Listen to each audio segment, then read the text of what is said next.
Hey everyone, I'm working to hit 1,000 subscribers and I need your help to get there. If you enjoy this content, please hit that subscribe button right now. All right, Lions Nation, if there was ever a video designed to shut down every single doubter who spent this offseason whispering the word rebuild anywhere near this franchise, this is it. We've got fresh confirmation straight from the people who evaluate football for a living that this roster is still absolutely stacked. We've got a training camp preview into the wide receiver room that's going to answer some real burning questions about who sticks and who gets cut. We've got a lineman climbing all the way to the very top of his position, officially crowned the best in all of football. And we've got a story about Dan Campbell that comes from the most unexpected source imaginable. A former backup quarterback turned play caller, and it is going to remind you exactly why this coach means so much more to this locker room than wins and losses alone. So let's get right into it, because there is a lot of ground to cover today. Let's start with the big overarching storyline, because this one deserves to be shouted from the rooftops. The Detroit Lions are not a rebuilding football team. Full stop. And here's the proof. Straight from an extensive project ESPN just spent a week and a half putting together, ranking the very best players in football at every single position across the entire league. When all of that dust settled, no team in football showed up on more of these individual position lists than the Detroit Lions. Not one single team. Think about what that actually means. If this were a franchise in the middle of some kind of teardown, some kind of rebuild from scratch, you simply would not see this level of representation spread across nearly every single position group. This isn't a team starting over. This is a team that remains absolutely loaded with elite, top-end talent. A team that maybe just needs a handful of specific positions to finally break through and get over the hump. And ESPN basically did all the heavy lifting to prove that point for us. So let's actually run through exactly who made these lists, because the names are genuinely staggering when you see them all stacked up together. According to NFL executives, scouts, and coaches surveyed for this entire project, quarterback Jared Goff landed as a top 10 quarterback, checking in around the 9th spot. Jahmyr Gibbs was recognized as the second best running back in the entire league, and honestly, there's a real argument he deserves to be sitting at number 1 outright. Sam Laporta earned recognition as a top 5 tight end. Amon-Ra St. checked in as the 5th best wide receiver in all of football. Jameson Williams even picked up honorable mention recognition at that same position. Aiden Hutchinson was named a top 5 edge rusher. Jack Campbell landed as a top 5 linebacker, and both Brian Branch and Kirby Joseph were recognized as top 10 safeties, at least when fully healthy, which, fair enough.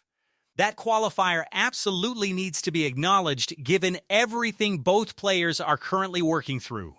But even with that asterisk attached, how could you possibly argue against including them given everything they've shown on tape when healthy?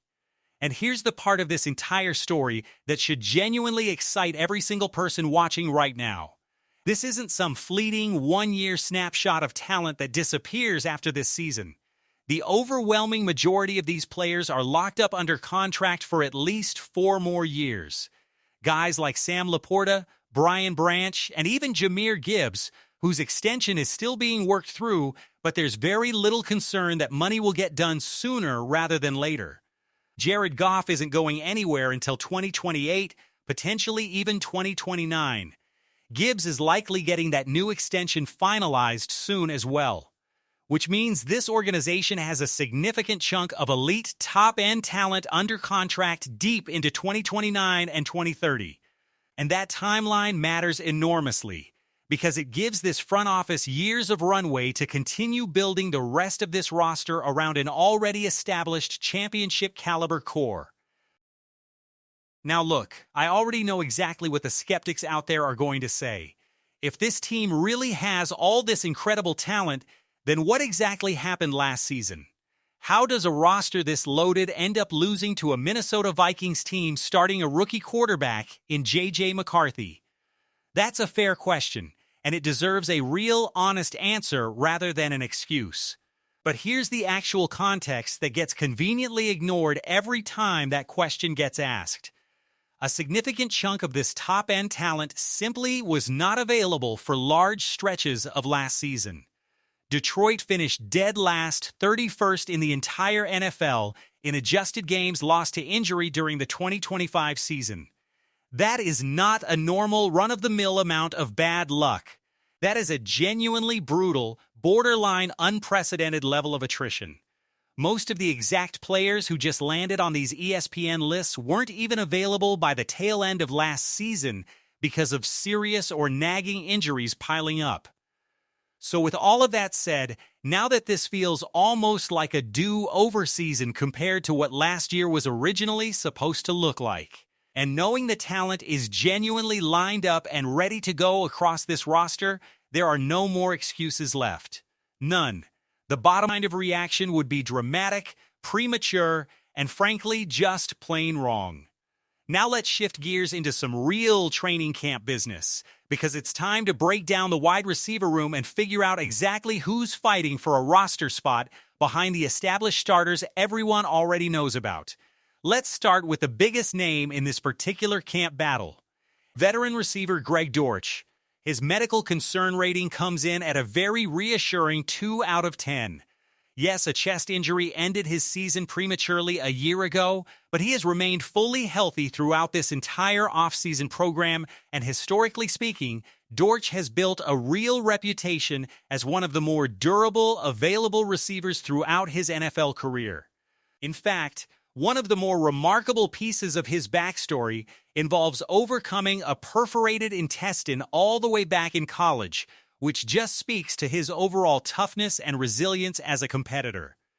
This veteran genuinely appears to have the clearest inside track toward locking down a roster spot sooner than any of the other names we're about to discuss. He is, by a wide margin, the single most proven player among this entire group of depth receivers, carrying 145 career catches across 6 seasons in this league.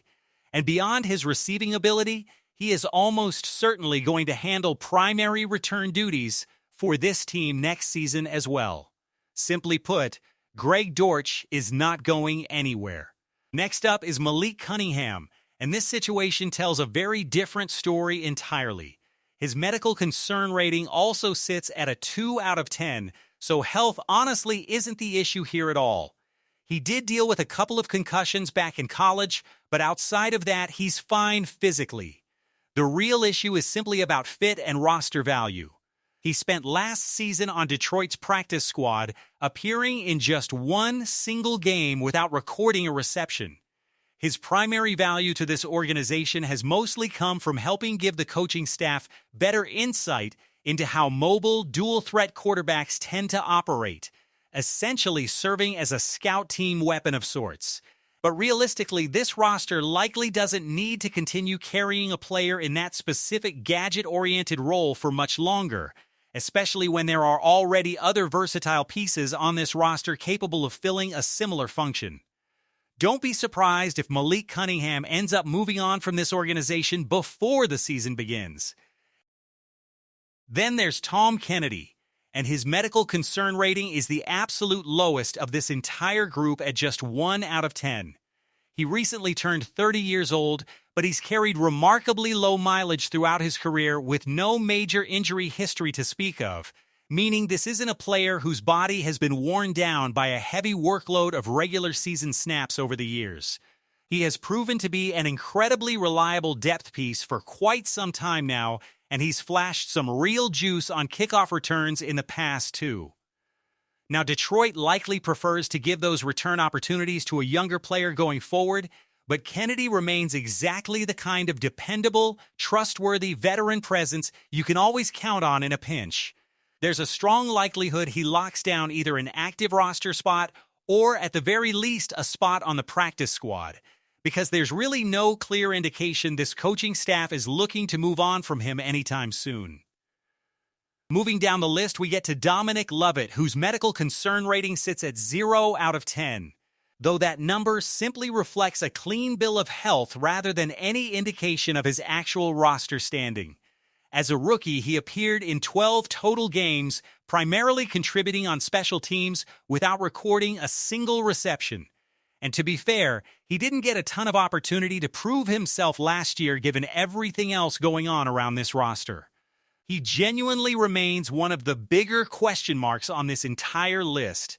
Many expected him to handle return duties last season, and that role simply never materialized the way people anticipated. As a former 7th-round draft pick playing on a very cheap 4-year rookie contract, he does carry a slight built-in advantage towards sticking around simply because of that draft pedigree and low financial cost. But if we're being completely honest here, not producing much of anything through your first 2 seasons in this league doesn't exactly give you a ton of leverage heading into a pivotal 3rd season. Rounding out this wide receiver group is Jackson Meeks, whose medical concern rating sits at a 3 out of 10, though that number isn't really the biggest obstacle standing in his way. He spent time on Detroit's practice squad last year, appearing in 2 total games without a reception. Back in college, he underwent foot surgery to insert a screw following a fracture, though that history doesn't raise any significant new red flags at this point. He likely won't make this active roster as a pure wide receiver. But his youth should be enough to help him stick around on the practice squad in some capacity. And here's an interesting wrinkle worth mentioning. There's a real belief he could actually end up transitioning over toward a backup tight end role instead, rather than sticking strictly at wide receiver. If that positional switch doesn't ultimately work out either, he'll likely continue developing that tight end skill set down on the practice squad regardless. So there's your complete wide receiver camp preview, minus the obvious locks like Jameson Williams, Amon-Ra St. Brown, and Quintez Cephas, who everybody already knows are safely handling their usual snaps this season without any real drama attached. Now let's circle back to that earlier ESPN rankings conversation, because there's one more name from that entire project that absolutely deserves its own dedicated spotlight, and it might be the single most impressive individual accolade of this entire offseason. Offensive tackle Penei Sewell didn't just crack a top 5 list or a top 10 list at his position. He climbed all the way to the very top of the entire mountain. His improvement in pass protection last season was genuinely remarkable, and it helped him earn All-Pro recognition for the 3rd consecutive season. And in the latest evaluation from the Associated Press, he was officially named the #1 tackle in all of professional football heading into this upcoming season. Let that sink in for a second. Not top 5, not second behind Jahmyr Gibbs at running back. #1. The undisputed king of the trenches at his position. Here's exactly how that ranking came together. A panel of 8 professional football writers evaluated the top 5 players at tackle across the entire league, basing their selection specifically on current status entering this upcoming season. First-place votes carried a weight of 10 points, with the remaining spots carrying 5, 3, and 2 points, and 1 point respectively. Penei Sewell earned 3 separate first-place votes and won the entire vote with a total of 55 points. Tampa Bay's Tristan Wirfs also picked up 3 first-place votes, but finished in 2nd place with 44 points. Denver's Garrett Bowles collected 2 first-place votes and landed in 3rd with 28 points. San Francisco's Trent Williams finished 4th on that same list, tackles, and 5th among every tackle in the entire league, regardless of side. He was also recognized as the game's premier run blocker at the tackle position, continuing to serve as an absolutely critical piece of Detroit's running attack, which has honestly always been one of his defining strengths since entering the league. His overall dominance also earned him recognition as the top pass protector in the entire league last season, according to advanced grading systems. There's really no legitimate counterargument here. Even accounting for natural fan bias, Penei Sewell is, without question, the best offensive tackle currently playing in this league. And here's what makes this even more remarkable when you zoom out and look at the bigger picture. Through all of last season's chaos, all of those brutal, unprecedented injuries piling up across this roster, Penei Sewell remained one of the few completely dependable constants this team could always rely on. Nobody was getting past him. Period. There is some understandable intrigue surrounding his move over to left tackle this season, along with a few minor injury concerns worth monitoring, but there's genuine confidence he remains fully on track for another dominant campaign. There might be a brief adjustment period during the first game or two while he settles into that new spot on the offensive line. But there's no real reason to believe this becomes some kind of lasting, season-long issue. This coaching staff certainly wouldn't have made this positional switch in the first place if they had genuine concerns about it derailing his production.